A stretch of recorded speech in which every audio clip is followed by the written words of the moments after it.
Hi folks, today's walk is going to be along the seafront in Dubai, and that's the famous Burj Al Arab 7-star hotel in the background there. And I thought I'd just give you some information as I continue the walk, some things you may not know about Dubai and perhaps you're planning a visit. For those who watch my boot channel, I'm wearing the YDS British Army patrol boots from the 2013 rollout. And after I've completed over 500 kilometers, I'll come back with an update. So I'm just going to walk along a section of the seafront. It's about 7 kilometers long in this place, in this point. And what they've created is a space where you can run or jog or walk along this green area. It's a sponge type material to save your joints. So if you're jogging, it's very spongy just to help you and help your joints. And then next to that, there is a traditional wooden boardwalk. And then also separately, there is a cycle track. So they've created 3 specific separate areas. People on the cycle track do tend to pick the speed up quite a bit. So I'm going to take a walk along here. Actually, most of the walk will be on the return journey, having completed the 7 kilometers and coming back. So in reverse, so to speak, back to this start point. And I'll be talking through some of the sections on the beach and some of the things you can do. I mean, again, if you've heard a lot about Dubai, I'm sure you have in some respects, you perhaps think it's a very expensive vacation to come. Well, of course it can be, but at the same time, it doesn't necessarily have to be. For example, all this area is a public beach, it's all free access, there's no charge to come here. If you're staying in one of the beach hotels, they'll probably have their own private beach.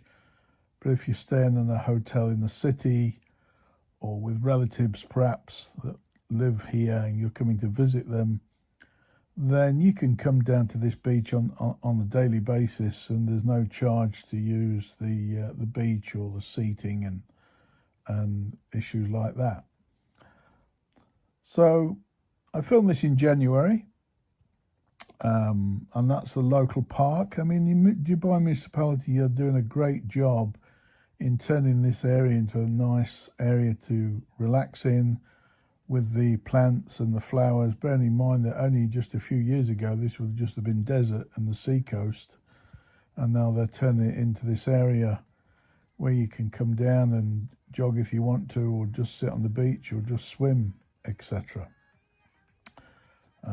January is the best time to, well, the winter time, not necessarily January, but November, December, January, February are the ideal time to visit in terms of the weather, because it's around 25 degrees C.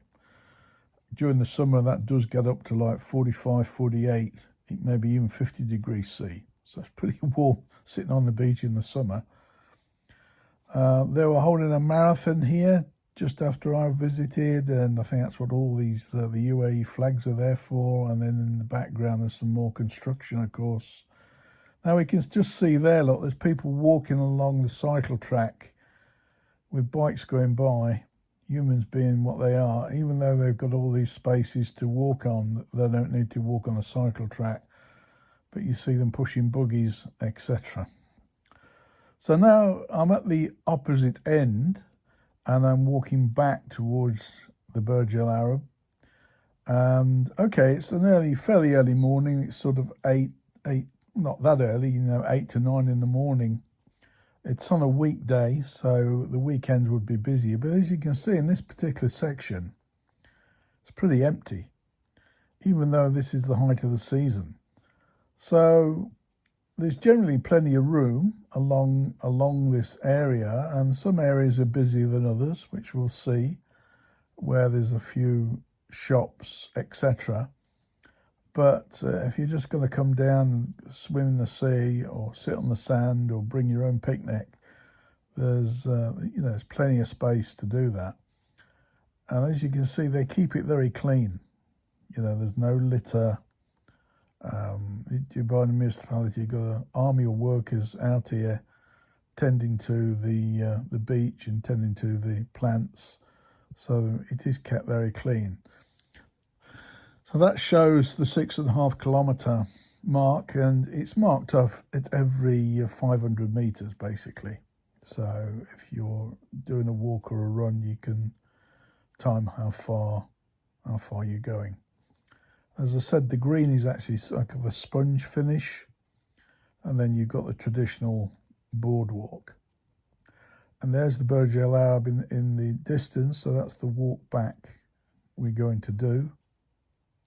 And just talk about various things on the walk back. So, how do you get here? Well, if you're in one of the hotels in the city, they might run shuttle buses for you to get here. But Dubai taxis or Uber are not that expensive in Dubai. I think they're lower cost compared to other major cities.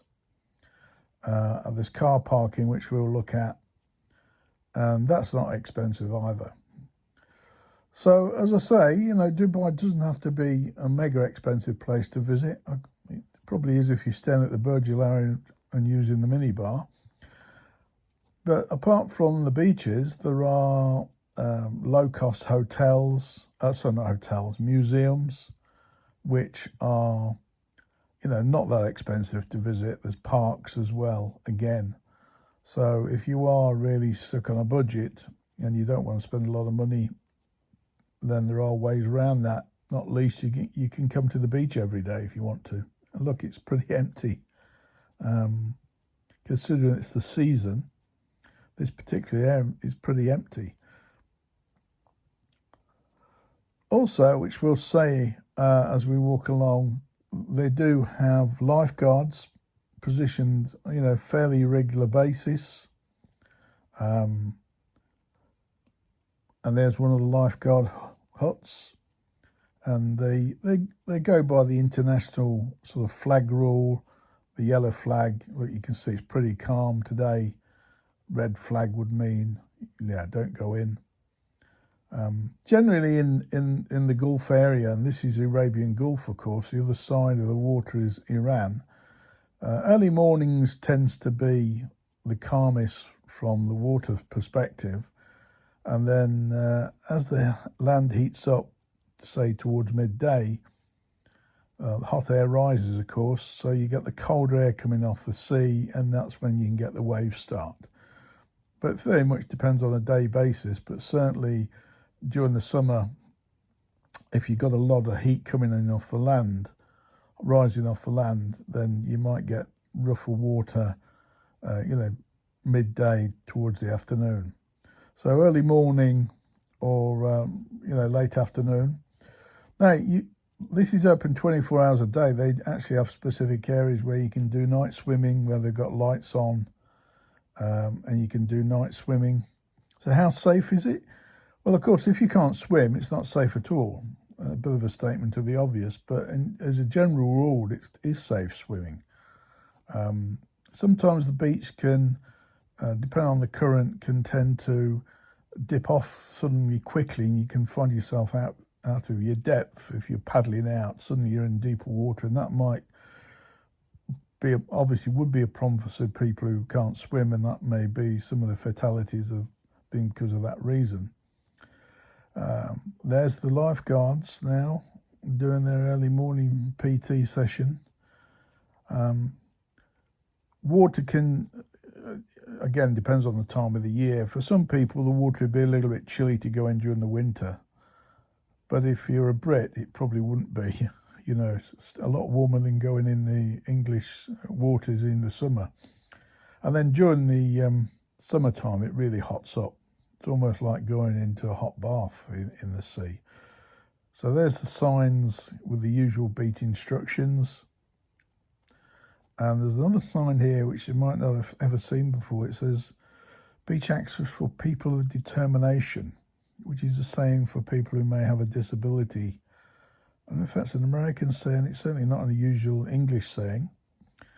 And there we can see on the left there's some cars parked. So it is meter charges.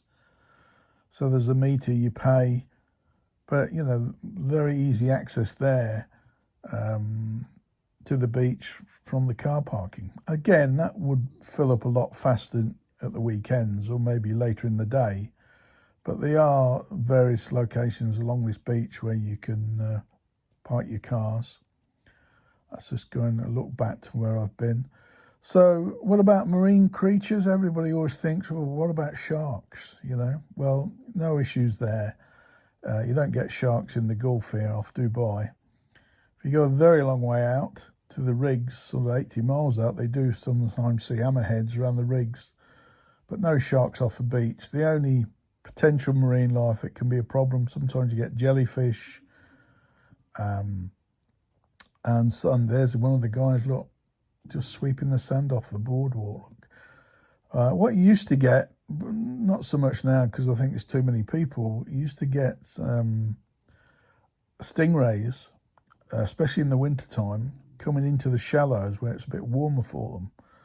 So you could be wading out and tread on a stingray, which wouldn't be a good day for you because it's a very, very painful situation. But the answer to that is to sort of shuffle your feet. If there is any there, they might see you come in and just wade off. But as I say, there's so many people going in the sea now that there's perhaps not so common as it was at one time. A little story about that for myself, not in this location, but what's called the East Coast. When I was doing some scuba, I've done a lot of scuba diving, over 1,000 scuba dives in locations in Dubai and around the world. And I jumped off the dive boat on what we call the East Coast in Khor Fakkan, straight onto a big stingray. And he was so big, he'd actually lifted me up and flap. I saw him flap off without stinging me. So there's people beginning to arrive now, and they perhaps coming in from their hotels, being dropped off, or parking their car now. We can see the car park here is a bit bigger, and it's beginning to fill up this particular area. Now this section we're coming to now is a bit more of a commercial section with just really fast food outlets, really. Here you've got Starbucks there, you've got lots of places selling the usual burgers and drinks and things like that, ice cream. And this is called Kite Beach. It's called Kite Beach not so much for the children's type kites, but for the large man-carrying kites where people tend to go off into the air holding onto a kite. They have generally got different areas for different things. They've got the swimming zone roped off, so if you're on jet skis, you can't come inside those areas, obviously sensibly. The other thing just to talk about here is that if you look at this scene, pretty well you could be anywhere in the world or on a western beach, so to speak. And when you see the dress code here, you might have heard some things about, well, what about dress codes in Dubai? Well, there's no issues at all if you're on a beach like this. People are here in swimsuits, bikinis, shorts, whatever. Having said that, some of this dress code would not be appropriate to go into the shopping malls. So it's all about having, courtesy to the local environment as well, wherever you are in the world, isn't it? So there's no issues at all here with swimsuits. Obviously, you're not allowed to do nude bathing, and that wouldn't be allowed, that's for sure. But swimsuits, etc., there's no issues. Also, you can hire things like bikes along here. So if you want to do the bike run, you can hire a bike, etc., to do that. I think you can hire electric bikes if you don't want push bikes, but you get a lot of cyclists come along here practicing as well. So there, this is quite a busy spot, look, because the sea's close in and you've got these fast food outlets. But if you don't want that, if you want to keep away, and as we saw earlier, there's plenty of room to get away from the crowds. Now, there's no sort of fun fair here as such with rides, etc. These are purely food outlets and small shops, basically. So safety again, yeah, marine life's not really an issue. What about the other thing we always worry about it wherever you travel in terms of personal safety? Very, very safe in Dubai. You know, the police are very friendly unless you cause a problem, and they're going to come down on you like a ton of bricks, which is exactly what you want them to be. So there's no issues really with personal safety. For example, if you're a woman, you could come down here any time of the day and night and feel safe. As I say, people actually come night swimming, which is open 24 hours a day. So one of the big, I would say, advantages of coming to a city, not just Dubai, but a city in the Middle East like Dubai, is from a personal safety point of view, you know, you'd have to be very, very, very unlucky to have any issues like mugging or things like that. Excuse me. Okay, we're coming back now towards the Burj. They've created just off the shore here a little mini reef with some concrete blocks where 3 to 5 meters deep if you're going snorkeling. There is no natural reef in the Arabian Gulf. It's basically all flat sand bottom. There are shipwrecks out there as well occasionally, but there's no natural reef as you get perhaps in other hot water locations. And this is where people hire jet skis and come out of the port where that boat is and keep the other side. You can see a couple there coming out. And there's a barrier in the water there for swimmers, for the jet skis to keep the other side of that barrier and for the swimmers to keep inside the barrier. It's all common sense stuff. This is where I've parked my car along here, and I've been here sort of like 4 hours, and I think the cost of that was like 11, 12 dirhams. What's that? Well, that's less than £3 in sterling, depending on the exchange rate, less than £3. So it's not expensive again to come and park your car if you can find a parking space, put it on the meter. Anyway, I hope you found that of interest, and if you're thinking of coming to Dubai, I'd highly recommend it.